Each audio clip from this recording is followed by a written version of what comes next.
Poundland actually has some new lights this year. I think these are new. I've not seen these particular ones before. The strobe light isn't new in the concept, but this is a new version of different circuitry, which is quite odd. It's the most basic yet.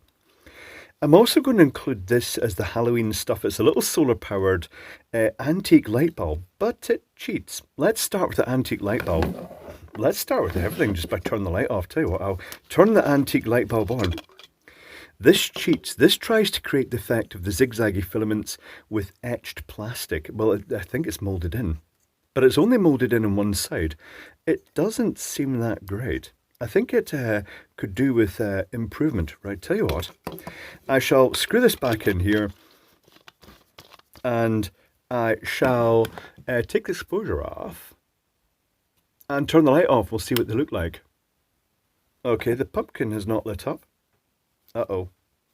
That's probably because I pulled the little rip tab out it. Hold on, I'm going to smack the pumpkin under the table. I've just done it. Oh, there we go. There we go. It is just the battery connection. That's not bad. Is it showing much? It's not really showing up. It's not really showing the sort of etched filament effect at all, is it? You're getting a slight dot of light at the bottom, but I get the feeling this could be improved. Right, tell you what, watch your eyes. I'm bringing the light back. So one good thing about this little light is it does have a warm white LED in it. This bayonet caps off. It's the usual circuit, but it's not a bad warm. It's quite a golden warm white. And that, coupled with the sort of smoky glass, does give it that vintage look. It has potential. I almost wonder if you just put a little stem in this just to create the sort of the straight filament down, it would look good. I might try that later. These were a big surprise. I saw them in the stand. I thought, oh, they're just those sticks that have the AA or AAA batteries in them. No, these are solar powered. That is just amazing. That is really nice because it means that instead of, just, putting the batteries in and, they run down over a period of time, it's nice that these are going to be something you could stick in the window. They just come off the little base like this. You could put them on your own little base, maybe 3D print a base just at the window, and it's going to be just a quite a nice little ornament. The illumination's pretty good. There is a little rip tab that you pull out to start off with. The reason that pumpkin didn't like there is because I jammed this big piece of plastic in instead, because someone in the shop had ripped the tab out to see what they were like. So let's investigate these. Let's open one. Is this held together with screws or is it glued? I'm not sure. What about the pumpkin? The pumpkin has screws. Let's undo those. And we'll see what the module's like inside, because it looks quite interesting. It's quite nice that if the water lands in this, it's going to theoretically shed it off to the side. Does it have the little moat thing that they sometimes have? I think it does have that little line round it that actually stops the electrolytic corrosion going in too far in these cells. It'll be using the fairly standard sort of stuff. I see what looks like little pins here this is going to be jammed together. This is where I break it, but I'll try not to break it because I quite like it. So I'm going to just put this down here and gently ease it. I'm breaking it. Oh no, there it goes. Oh, that's quite interesting. Right, let's take some more screws out. Let's see what sort of battery it is and what sort of contact it is.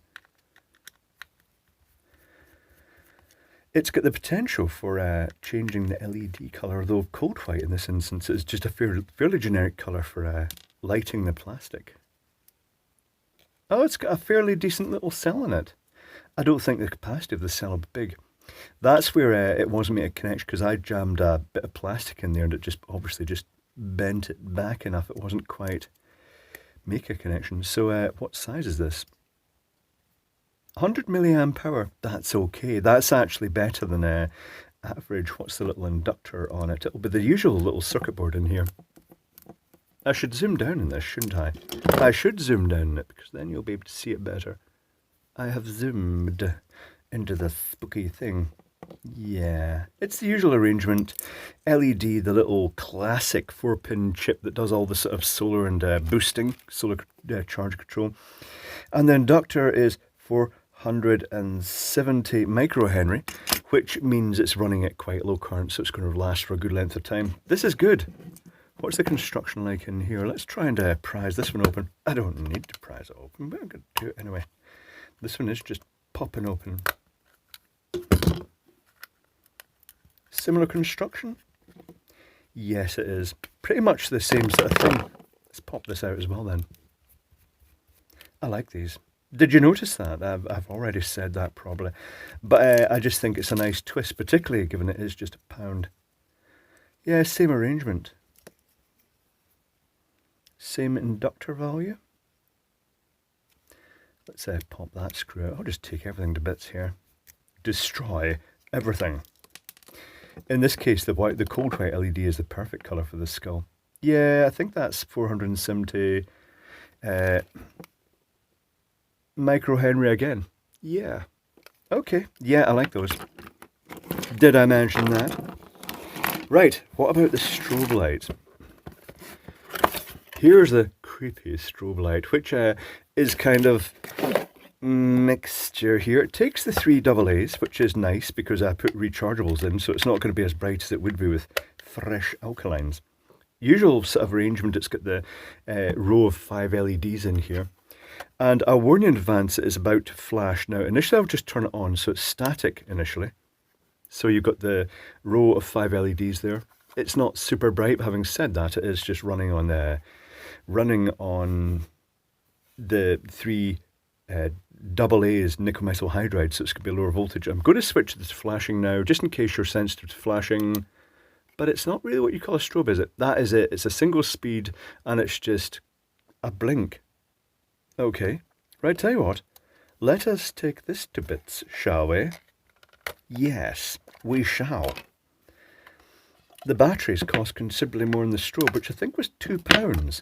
If you consider it, I've said this in the past about these, as a sort of, it's not waterproof, but as a triple battery and cluster of LEDs, little spotlight, you could customize it, change the color of the LEDs to, well, warm white or green or whatever you wanted, and you can make a little custom outdoor light. And just by changing the resistor, you could adjust how much battery, the intensity versus battery life. You could nudge that ratio. That screw is directly underneath one of those springy terminals. Not keen on that, but that's okay. It has come out. Oh yes, it has come out.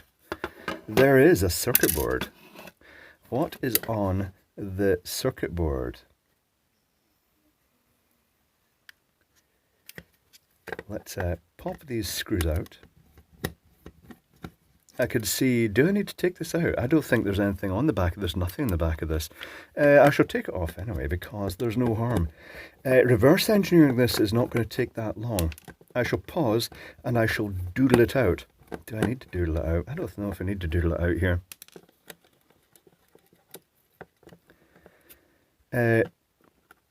The positive from the battery, let's zoom down in this.